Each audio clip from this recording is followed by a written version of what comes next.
Here are 5 tips for helping children who have Down syndrome connect with you in the kitchen. Jen, talk to us a little bit before we get started about some of the challenges that these kids might be having in general and things that we need to keep in mind. I've kind of learned the hard way with working with people with Down syndrome, and through my mistakes with parents in their kitchens and mine, we've kind of learned a few things that seem to help right off the bat. And those can be making sure that it's familiar already, so starting with recipes that are familiar, with ingredients that are familiar, and with the task at hand, so knowing ahead of time what they're going to be doing. And that might take even a week of talking and practicing before even making a meal. So somebody was just saying they just need you to talk a little bit louder. So when you say practicing before they even make the meal, like what would that look like? If you know that you're going to make just even a peanut butter and jelly sandwich and you're going to start that process for, gosh, whether it's a 3-year-old or a 13-year-old, what types of activities are you doing ahead of time before you actually bring them in the kitchen and open up that jar of peanut butter?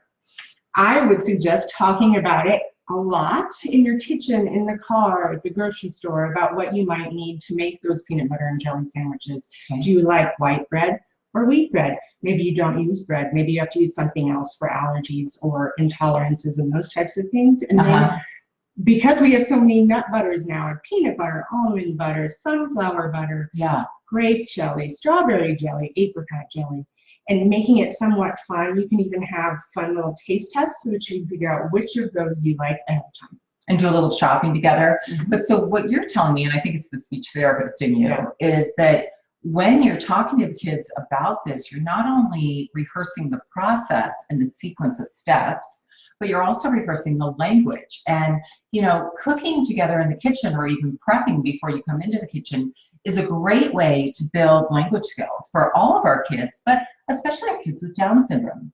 So I love that. Are there any other challenges in terms of memory, though? If we're starting a week ahead of time, just, you know, with this idea that next Saturday we're going to bake cookies together, or we're going to make an asparagus salad, or whatever it happens to be, what about short-term memory challenges with these kids? So we know that's always kind of there sitting and waiting to kind of sneak up on us again. Even if the task is familiar, we may want to stick to things that are easier to remember. And so I try to do everything in sequences of 2 to 3 max. Okay. And then going over those throughout the week with other things. First, we're going to do this, and then we'll do this, and making sure that they are familiar with the task as well as just the ingredients or the end product. Okay. So not only familiar with the task and the end product, but maybe even some of the equipment that we're going to use. Let's take a second and just talk a little bit about your equipment in the kitchen and what you might want to consider when you have either a young child with some fine motor challenges, or cognitive issues, short-term memory challenges, or an older child. As a parent, especially if you happen to be tuning in, you know your child really well. But so often we walk into our kitchen and we grab the same old measuring spoons that we use. Let me show you an example. My favorite measuring spoons, I have a bunch of them because I love to cook, but it's this set right here. Look how long the handle is. And the reason why I love them, for me, not a good choice for kids with fine motor skills though, is that they go right into the spice jar and they scoop out and they come straight out. But for my kids with fine motor challenges, they're like flipping the cinnamon and it's flying. And I learned really quickly this is not a good idea for them. So instead, not only would you maybe want to consider just some on a regular ring like this that have the shorter handle that the kids can really wrap their hand around and dip and barely have to scoop. You know, take some of that cinnamon and dump it into a little bowl so they can scoop it and they don't have to dig deep into that cinnamon jar. But better yet, take them off of the ring. So here's just an easy example. You can either get some off the ring, or you can buy some that actually snap together like these do. See how that works? And then you've got things that are much more easier for kids to use. And the language. Here is, if you tell a child, and I've done this so many times, can you get me the half teaspoon?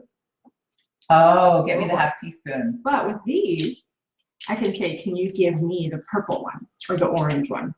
That's the half teaspoon and expand. Teach it later, right? Teach Or at it the same later. time, but trying to find that half teaspoon can take 3 minutes of confusion. Yeah. And you might even lose your opportunity to keep the task going. Absolutely. And one of the things that Jen taught me too is you were laughing because when you were doing this summer group with this wonderful group of people with Down syndrome, you had said, Mel, we're going to do a different recipe every week. And what did you learn? Because this was news to me. We did the same recipe for 6 weeks. And it was tuna fish sandwiches. Really simple recipe, but they had a great time. Yes. And by the end of the 6 weeks, those kids could make tuna fish sandwiches. And you were telling me that, you know, to incorporate some visual cues into that. So if you are going to make the same recipe several weeks in a row, and that's fine, it's about being in the kitchen together, that you might even be so good at that recipe that you know to pull off the purple tablespoon scoop and maybe even take a photo of it and put it next to the cinnamon, because you know a tablespoon of cinnamon is going to go into that cake or whatever you're making. So you could create some picture symbols too that would help the kids not only stay on task, but also for some of our younger ones, just early reading skills as well. Exactly, and they can learn how to read a recipe much easier if they're seeing it over and over again, the same way that they watch a favorite movie or TV show over and over. Yeah. Learning to read a recipe is kind of a different format. And so you can use that same recipe over and over, and they will actually like it because they'll be successful. And Jen showed up tonight. I didn't realize she was going to do this, and it was so helpful to me. Show them that book that you bought thinking this would be so great. We're going to show you all the mistakes we've made as therapists. So I don't know if they can see very well on the camera, if you need to go a little closer, but there is a lot going on there. I have 2 little boys at home, and I have a lot of clients that are boys, and this looked amazingly fun. Superhero cooking. Oh, look at that. Wow. No, I've never once used it. I've had it for a few years, and it's in my cupboard at all times. It's too interesting. And so our people with Down syndrome, they have kind of these visual memories. They learn visually. And so when you look at this, what do you mean we're not going to talk about Batman and Superman and all those other characters? I don't really want to make that sandwich anymore. And so I've learned quickly that this is very distracting because the language of superheroes kind of overshadows what we are trying to make. And honest to goodness, we didn't plan on talking about this today, but I happen to have a copy of Veggie Man behind me, and Jen said, your book is perfect for kids with Down syndrome. Yeah, so Jen said, well, I said, really? I mean, I work with all kids of all abilities, so I created this book really for any family, but she pointed out to me, show them what you showed me. So something like this, even though it looks a little boring, a lot of words, might be better because we're doing Brussels sprouts, so there's no confusion. And then even better here are pictures of a child with Brussels sprouts, touching them, smelling them, using them like we're going to do in the kitchen.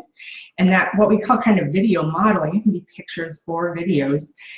A lot of times they'll see another child around their same age doing something, they're more likely to do it than if we just show them. Even if you and I did it with them in the kitchen, if they can watch themselves back or another child, it's more powerful and it sticks with them longer in terms of memory and wanting to do it again. I seriously learned something today about my book. You know, when I wrote Adventures in Vigiland, I really stressed to my publisher that I want photos of kids of all abilities in this book because this is for all families, all kids. Yeah, it's got some feeding therapy in there. I can't help that, but it's really for all families. And I think that's the most important takeaway when you're cooking with a child who has autism or Down syndrome or a language delay, whatever their special need happens to be, is to be sure to pull the rest of the family into the kitchen and make this as much of a family experience as possible. Even pictures of the family members. I don't know if you guys can see that. Oh, yeah. All the pictures in here are of people, young people, and looks like family members and real food. So you could even use something like this a week ahead of time when you're working on that proactive language, getting them ready, you know, for what we're going to do. So what we're going to show you right now is a really easy recipe that I love to make, not only with kids in feeding therapy, but true story. I made it last night for dinner. Here's the proof. Here's my Tupperware, almost all gone. But I pulled out enough that I could show you. We're going to work backwards here. And I want to show you that there's a recipe in Adventures in Veggieland for Brussels sprouts. And it's a Brussels sprout salad that's super easy to make. And we're going to talk about how to do this with kids with Down syndrome or other kids with different abilities and how to help them through this, because it's a simple recipe and we can kind of go from A, not even to Z, maybe to E. It's not that hard. So here we go. One of the main things to think about is when you're going to do something like cooking with a vegetable, obviously it needs to be washed. So Jen, even a week ahead of time, if you've got some Brussels sprouts in the house, how about just getting started with washing them and not even worrying about the recipe yet, you know? And even just the way they feel and look, Yeah. they look like little leaves. And kids can get really involved with how fun that is, even counting the leaves that they can get in one Brussels sprout. There's a lot. Yeah, that's true. That's actually one of the activities in Adventures in Veggieland. Every single vegetable starts with an activity, and we have a peeling race, like ready, set, go. How fast can you peel the Brussels sprout? And for our kids with fine motor challenges, instead, you might say, what's the biggest leaf you can find on that Brussels sprout? And have them peel it off and compare size. And then you can get into the language of small, medium, large, huge is a word that we often forget to use. You know, we tend to just stick with the simple ones and really help to broaden some of that vocabulary. But think about doing some of this even 3 or 4 days ahead of time, or even the day before. You can peel the Brussels sprouts to get the leaves to go into the salad the day before, especially if your child has some challenges with attention. And then when you bring that back out the next day, it's already familiar. And then you can almost see that recognition, like, okay, I know that one. Yeah, I can do this part. and you can talk about it that night. Hey, remember we peeled the Brussels sprouts? Tomorrow we're going to make that fun Brussels sprout salad. One of the other things you might consider is either bringing the child into the kitchen and having them help you put everything in its place. So it might be that they're going to put the dried cherries in a little carafe and get it ready, or the almonds for the salad, whatever it happens to be. Or you might do all of that and then call them in. Every parent knows the attention span of their child. So think about that window of opportunity that you're trying to grab. Should you just have them prep, or should you prep and then call them in? Either one's fine. It just varies family to family. Exactly. Great. And then the other thing I want you to think about is having safe tools for these kids to work with, any child actually. But we talked a little bit about the measuring spoons. But let's talk about knives now. One thing I want you to consider is getting one of these little food scrapers. They will not cut you. And the idea is that after you do some cutting and you want to get rid of the end pieces or the trash, you just scrape it right into the trash. But these also make great cutters.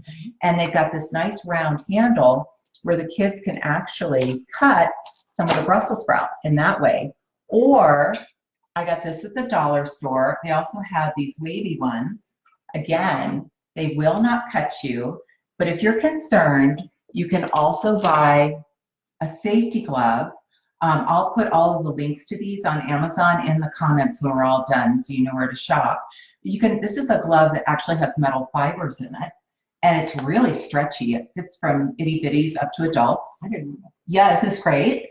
And that way you can teach them to hold whatever they're cutting, and then when they do cut, you don't have to worry about fingers. If you do decide with some of our older kids that you're going to progress up to using a sharp knife, you might consider starting with these Kuhn Recon doggy knives. Aren't these cute?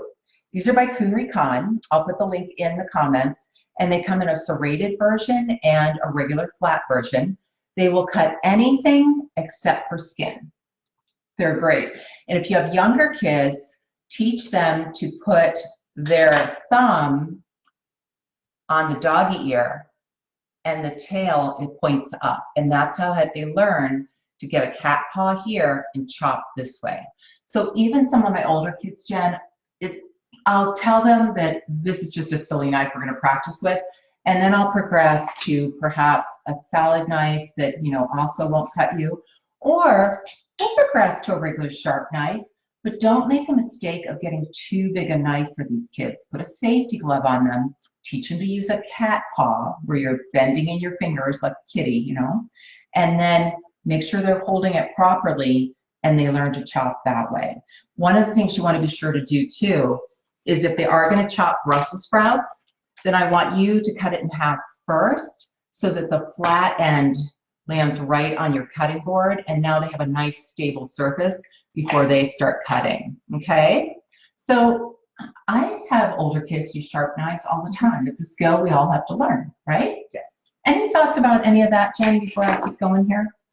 No, these are all wonderful. And I think going back to that language too, if you just tell a child to go get a knife. Yes, such a good point. If it's a, you know, Oh gosh, what's the punch? I mentioned butter knife.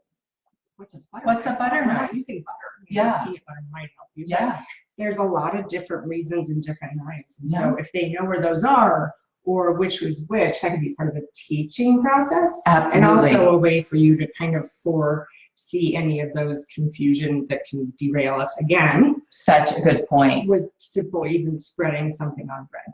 Really, really good point. And by the way, you also made me think of something else, that when we're walking through the kitchen, when you say, hey, go get me a knife, we always teach all the kids to carry their knife down, okay? The point goes down, and that when you're walking through the kitchen, if I were to stay right there, Jen, don't move. If I were to walk behind Jen, I would say sharp, sharp, sharp. It's something they do in professional kitchens so that you're aware, don't make a sudden move. And then finally, you want to teach all your kids to take their knife and lay it flat. Lay it flat. Okay.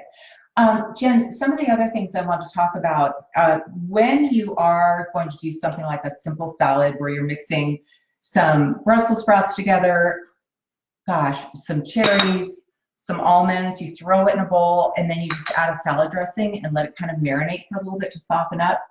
A lot of parents are challenged, I think, when it comes to salad dressing, because the idea is that you're going to take a whisk, right, and whisk it up like we all do. This is so messy, so messy, and oil's flying. And one little tip for you is also just to get a jar. And yeah, and this is a great chance for the kids to learn a little bit about even emulsification. There's a little bit of science here, you know, so you can incorporate some science into this. Some olive oil, some champagne vinegar, because I like champagne. And maybe a little bit of honey, whatever you want to add. So the kids, you can draw lines on the side so they learn with, to use their visual acuity to mix and measure, and then all they do, a little bit of fine motor here, is just give it a shake. And even like a red wine vinegar too. A red vinegar to show that difference in measuring. So yeah, a jar is a perfect way to do it, and kids love to do this anyway. I like to do it. It's like a lava lamp. It's so calming. Yeah. So guys, we're going to be taking a few of your questions here soon, so be sure to type your questions into the comments. And Jen, tell me a little bit more though in terms of tips. I know you said to make sure that you start, introducing the concepts a good week ahead of time. You also, what about the time itself? How much time do you allow? Does it depend on the age, or what are you thinking? It does. It depends on the age, how many ingredients you might be using. Okay. And what's the outcome of the meal? Is it dinner? Is it we're having people over?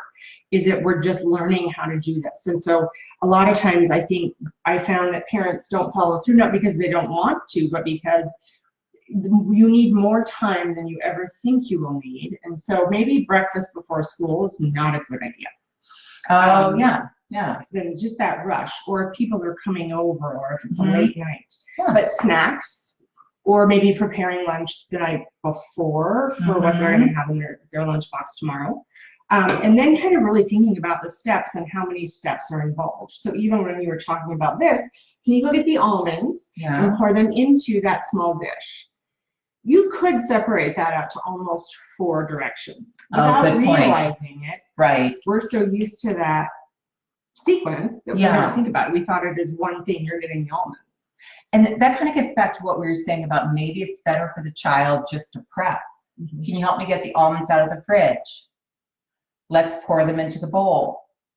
Do you want a big bowl or a small bowl, Mom? Yeah. Make sure they know what almonds are. Make sure they know what almonds are. Seriously, yeah, yeah. And great chance to work on WH questions as well, yeah? Right? What are almonds? What are almonds? Or whose peanuts? Like my husband has his own jar of peanuts. I don't, it's like his thing. Whose peanut butter? I have creamy, he has crunchy. Whose peanut butter do you need? It's a great chance to work on who, what, when, where, etc. Why. Lots of different language skills. But and then even those longer utterances. So the crunchy peanut butter, that's 3 words with a lot of syllables.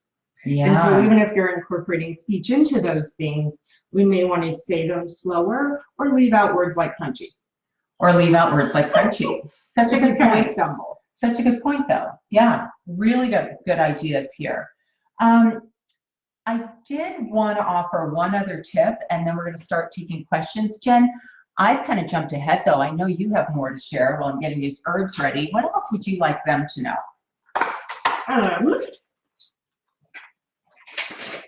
So with the recipes, again, kind of just the language and the speech and the motor and also the eating piece. Yeah. We kind of think about cooking, and then eating is the quick part, and then we got to clean up.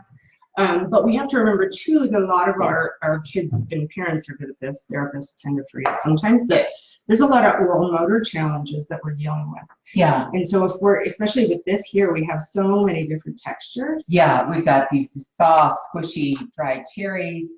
We've got almond slivers, which get right down in the lateral sulci, you know, right down here on the side. Those can be really upsetting for some kids, so I might choose something different if I knew that were the case. We've got some pretty tough leaves here that need to be massaged and soaked in the vinegar for a while to really soften up. I might even consider chopping those up even finer, more like a chiffonade, and for some kids. I interrupted you though, go ahead. And even the different flavors, so the cherries will be tart. The cherries will be tart. Will be bland. And a lot of our kids don't mix food. And so this is kind of a nice, fun way, even the picture in the book with a little girl who's making it, this will make some parents just kind of cringe, like, oh geez, do we have to use our hands? But all of those textures and talking about each one of them, and that they all taste better together. Yeah. And then if you're in the recipe and it's just not, you know, your child is pretty upset that we're going to be putting things together or whatever reason, we can always back up. And you can have your salad one way, and I can have my salad my way. That's exactly where my head was going. And that's why I stepped out of view here just to grab a plate, because what I often say is deconstruct it. So you are definitely going to put 1 small spoonful of the salad on the child's plate, okay? That's fine. They don't have to eat it. It's just there. It's just, I will say, it's just watching. But then make sure, give me that tablespoon just to scoop with, thank you. Make sure that you're also putting a tiny bit of all the other pieces. So here's some almonds and a few cherries. Honest to goodness, I might even put a few of the leaves itself that don't have the dressing on. I might put a little bowl with a tiny bit of the dressing in case the kids want to dip. And, you know, the best they can do is just talk about it and enjoy the process of cooking it together, and they're not quite ready because it's oral motor challenges or it's sensory or whatever it happens to be, to eat it. That's like way down the line. No big deal. And I've even noticed if you have, if you have several kids or other friends over, you'd be kind of surprised if we just keep our opinions out, what they might put in their mouth. Yeah. They may just grab that leaf and put it right in their mouth. I know. That's if I tell them, good. oh, don't worry, you have to eat that one. Then they might, they might not. But I love it. Always think I know what they're going to do, and every time I'm like, oh, there we go. I agree. And if you've ever listened to me talk before, I always say, I never tell kids that they don't have to eat it. I just don't say anything. So I don't want to put that thought in their head. And they're working with me, Coach Mel, to learn to eat. So then they're like, I don't trust you. You're here to get me to eat this. And the reality is, I'm not actually here to get you to eat it. I'm here to help you make friends with it.